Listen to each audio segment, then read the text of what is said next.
At my daughter's graduation dinner, my husband stood up in front of 50 people and announced he was leaving me for his girlfriend, who was sitting right there with our friends.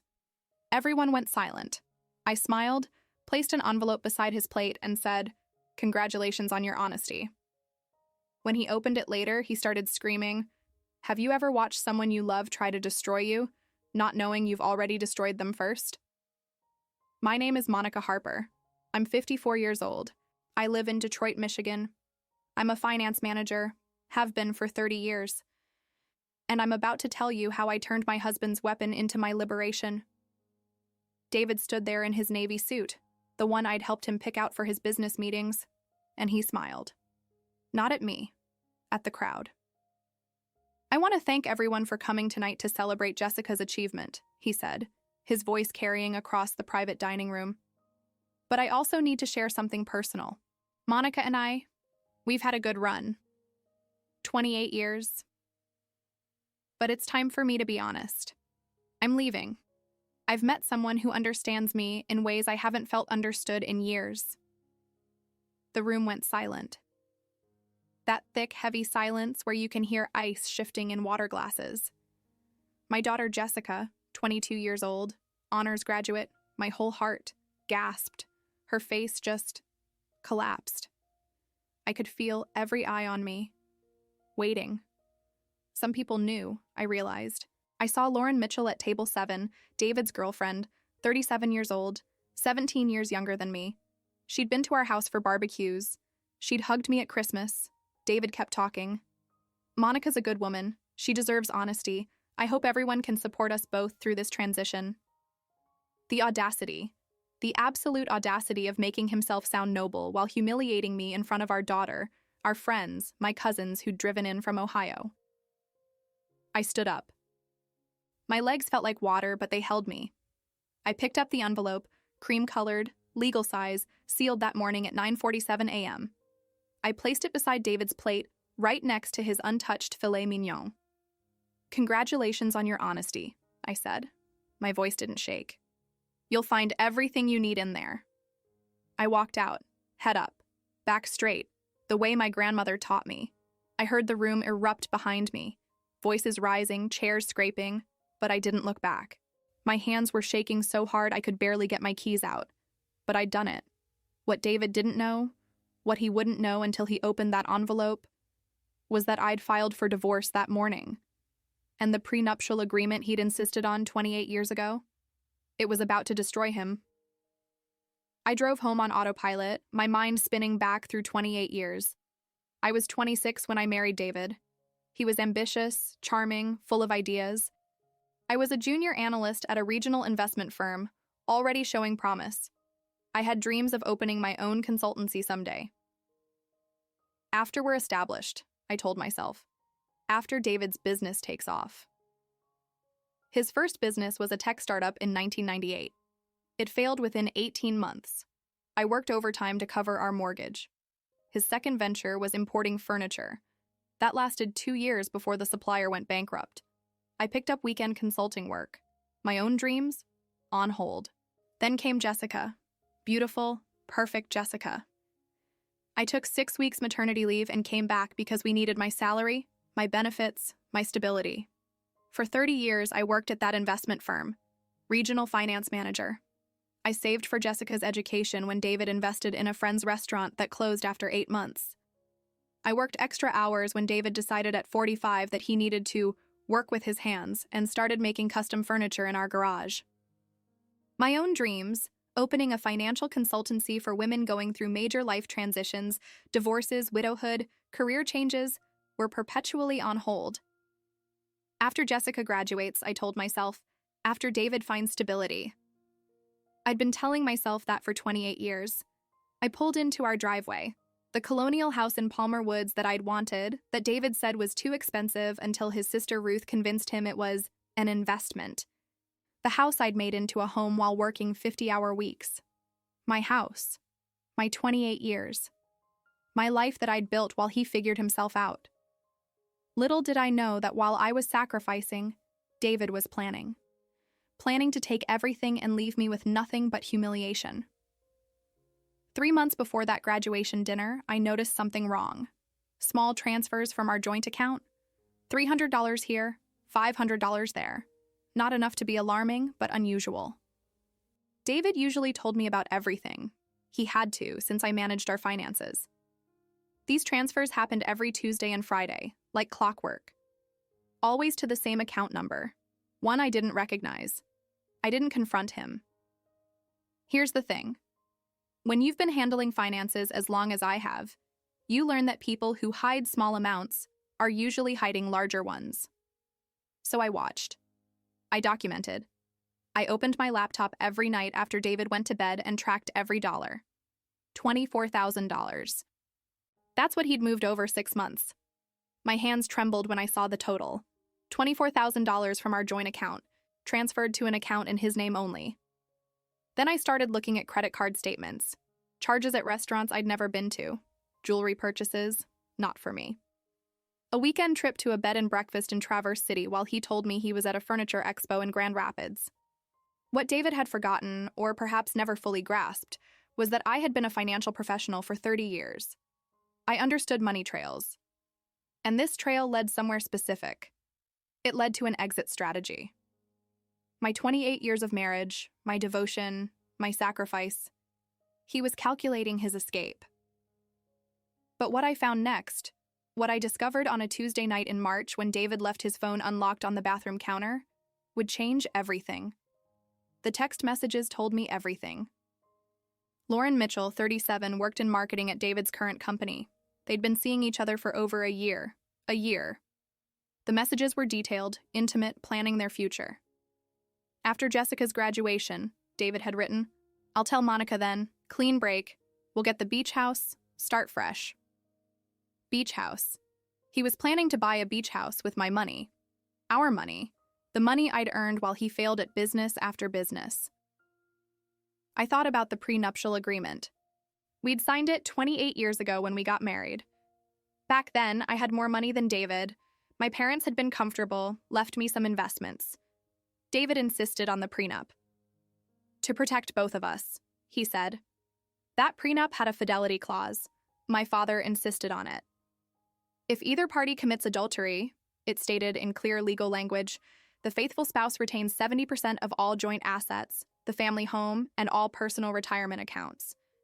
The agreement he had insisted upon, ironically, to protect his future earnings, contained a fidelity clause that would prove to be his undoing. I called attorneys the next day.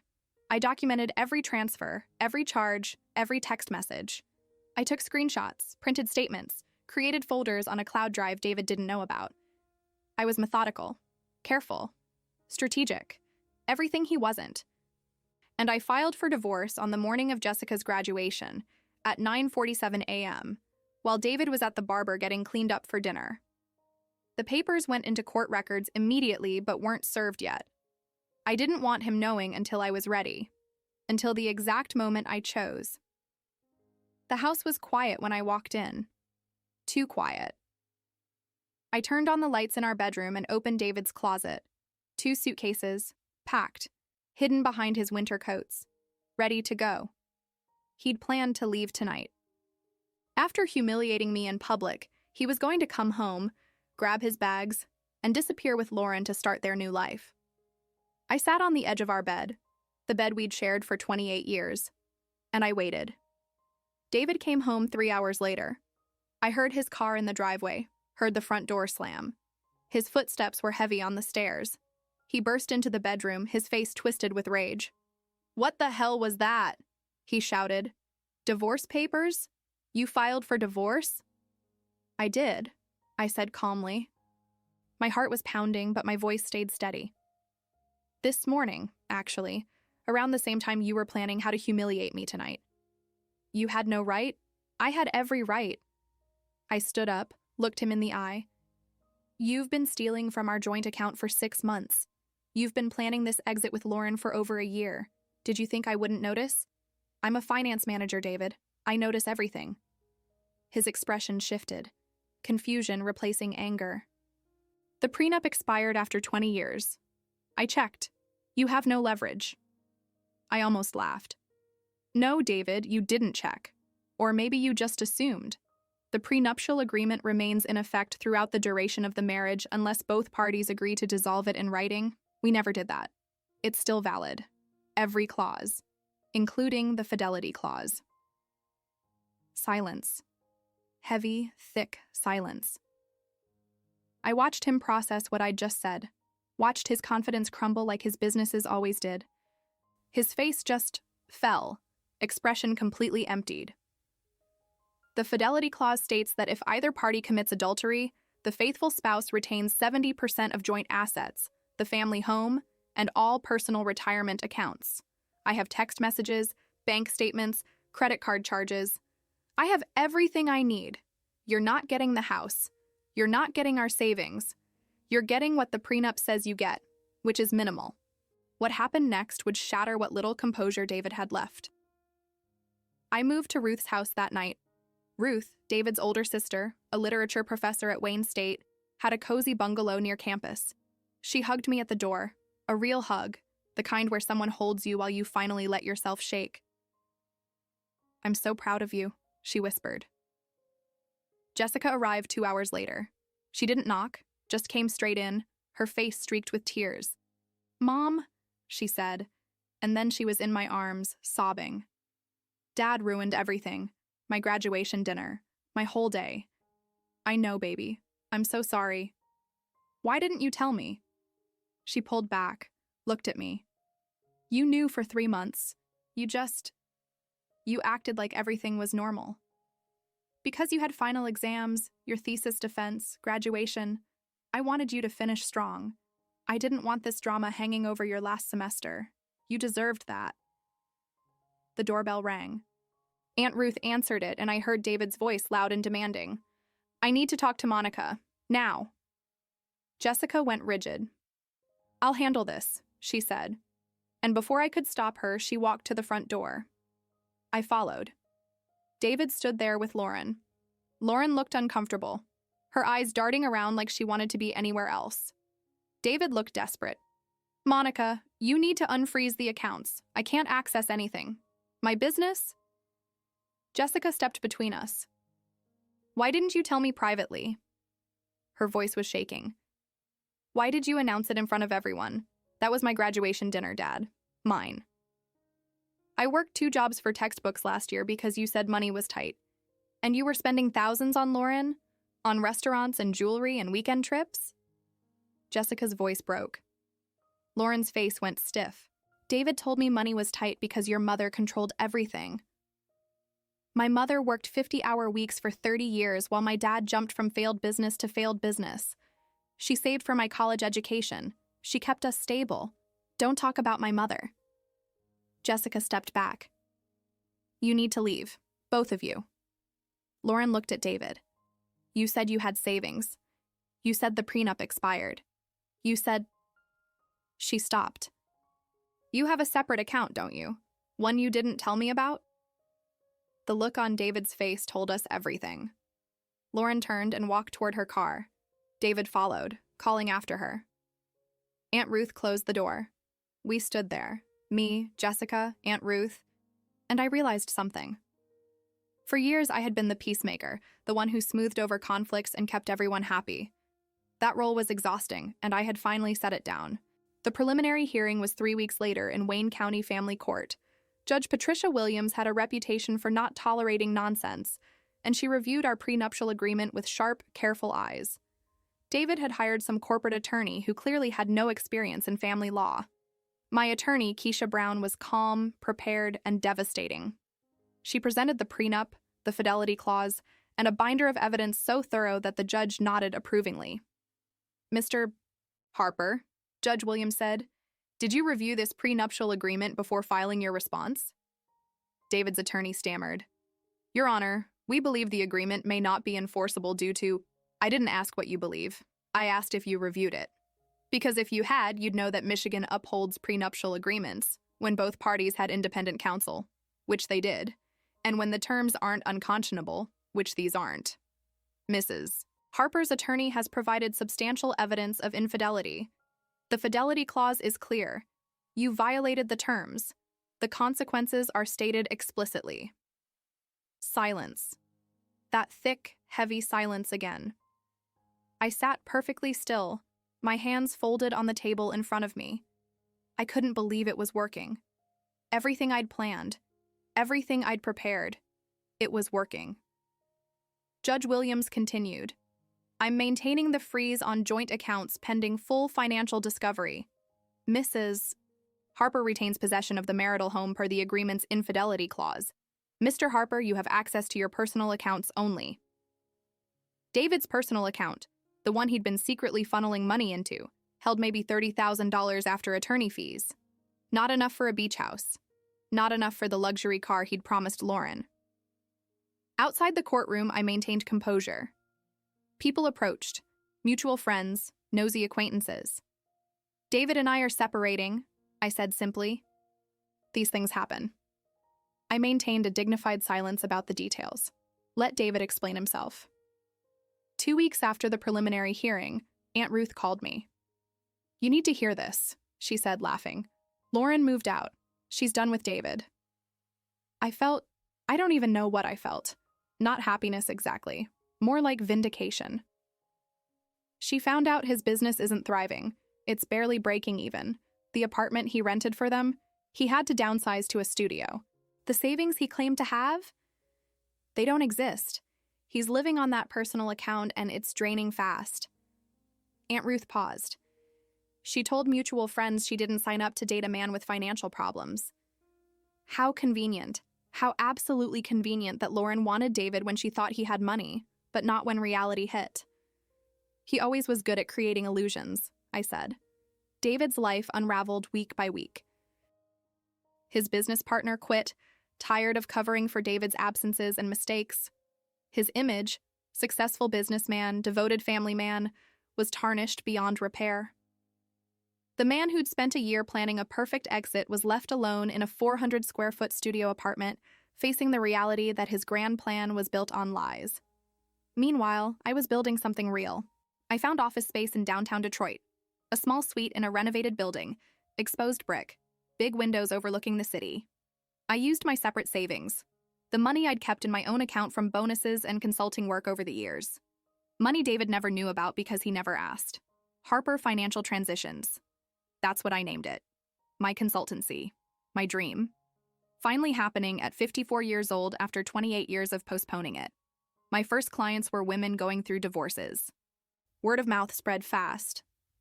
Monica Harper handled her own divorce brilliantly. She can help you too. They came to me scared, overwhelmed, not understanding their finances. I helped them see clearly. The work was fulfilling in ways my corporate job never was. At the investment firm, I managed portfolios for wealthy clients who'd never struggled. This was different. These women needed me. Actually needed me. Not to smooth things over or keep the peace, but for my expertise, my knowledge, my hard-won experience. Jessica called me from Chicago where she'd started her marketing job. Mom, I'm so proud of you. Everyone I know is talking about your consultancy. You're helping so many women. I'm just doing what I wish someone had done for me earlier, I replied. Preparing women for whatever might come. Making sure they understand their finances, their rights, their worth. 6 months after that graduation dinner, Harper Financial Transitions was thriving. I'd hired an assistant and taken on 30 clients. The woman who'd defined herself as David's wife and Jessica's mother had found a new identity: mentor, advocate, business owner. But the story wasn't over yet. The final divorce hearing fell on November 15th. What would have been our 29th anniversary. The irony wasn't lost on me. I wore a burgundy suit, hair freshly done, looking like the professional I'd always been. David arrived looking worn down, hair thinning, deeper lines around his eyes, shoulders slumped. His business was failing. Aunt Ruth kept me updated. Lauren was dating someone else, someone with actual money. Former friends had chosen sides and most chose mine. Judge Williams reviewed everything one final time. The prenuptial agreement stands. Mrs. Harper retains the marital home, her retirement accounts, and 70% of joint investments per the fidelity clause. Mr. Harper receives his personal possessions, his business assets, and remaining personal account funds. This divorce is final. It was done. 28 years over. In the parking lot, David caught up to me. Monica, wait. I turned, looked at him. This man I'd loved for 28 years, who I'd supported through failures, who I'd built a life with. This stranger who'd planned my humiliation. I made a terrible mistake, he said. His voice broke. Is there any chance? Could we try again? I know I don't deserve it, but... No, I said simply. Not angry, not bitter, just certain. What we had is gone, David. You didn't just break trust. You spent a year planning to destroy me financially and humiliate me publicly. That's not a mistake. That's a choice. I walked to my car, drove to my office, sat at my desk overlooking Detroit, city lights starting to glow in the dusk, and I felt something I hadn't felt in 28 years. Free. Completely. Utterly free.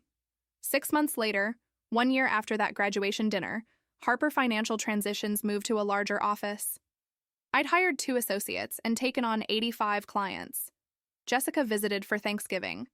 She walked through my new office, beaming with pride. Mom, this is amazing. You did this. After everything, you built this. The envelope I had handed David at the restaurant hadn't just been my escape plan. It had been the key to a door I never knew existed. Behind it, I found not just revenge, but reinvention. Not just survival, but success. Not just an ending, but the beginning I'd postponed for 28 years. That's how 28 years ended, and how my life finally began. Did you enjoy the story? If so, like, comment, and subscribe. Thanks for watching Revenge with Keisha. See you next time.